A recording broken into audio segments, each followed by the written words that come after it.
भगवद गीता के अनुसार आत्मा न तो कभी जन्म लेती है और न ही कभी मरती है। वह अजन्मा, अविनाशी और शाश्वत है, जो केवल शरीर रूप वस्त्र को बदलती रहती है। जैसे मनुष्य पुराने कपड़ों को त्याग कर नए वस्त्र धारण करता है, उसी प्रकार आत्मा भी एक शरीर को छोड़कर दूसरे शरीर में प्रवेश करती है। इस सिद्धांत के आधार पर यह प्रश्न उठता है कि यदि आत्माएं न जन्म लेती हैं और न नष्ट होती हैं, तो फिर पृथ्वी पर जनसंख्या लगातार क्यों बढ़ रही है? वीडियो इस जिज्ञासा का समाधान करते हुए बताता है कि जनसंख्या वृद्धि का अर्थ यह नहीं है कि नई आत्माओं का सृजन हो रहा है, बल्कि यह एक ब्रह्मांडीय संतुलन का परिणाम है। सृष्टि केवल पृथ्वी तक सीमित नहीं है, बल्कि इसमें अनेक लोक शामिल हैं। स्वर्गलोक, नरक लोक, पितृलोक आदि, जहां आत्माएं अपने कर्मों के अनुसार निवास करती हैं।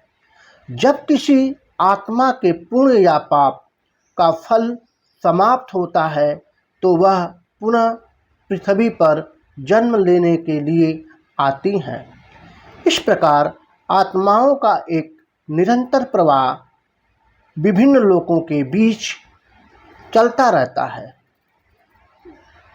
यह भी स्पष्ट है कि कलयुग में पापों की वृद्धि के कारण उच्च लोकों में टिके रहना कठिन हो गया है, जिससे वहाँ की आत्माएं भी मनुष्य योनि में जन्म लेने के लिए बाध्य हो रही हैं।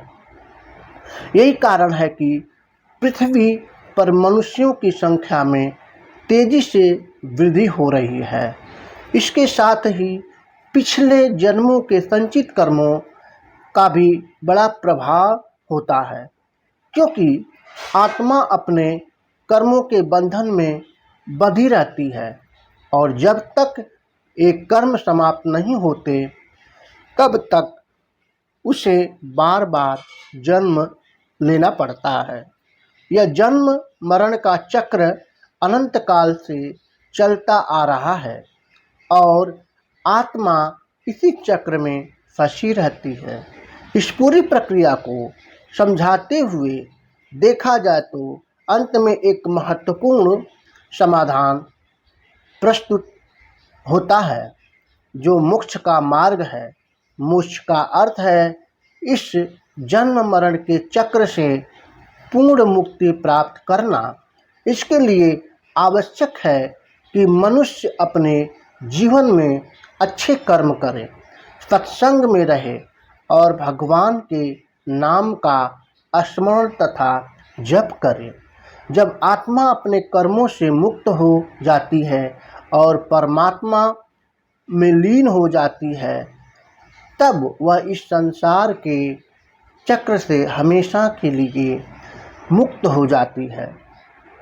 इस प्रकार यह स्पष्ट होता है कि आत्मा की अमरता और जनसंख्या वृद्धि के बीच कोई वास्तविक विरोधाभास नहीं है, बल्कि यह सब एक व्यापक ब्रह्मांडीय व्यवस्था और कर्म सिद्धांत का ही हिस्सा है, जिसे समझने के लिए आध्यात्मिक दृष्टि और गहन चिंतन की आवश्यकता होती है।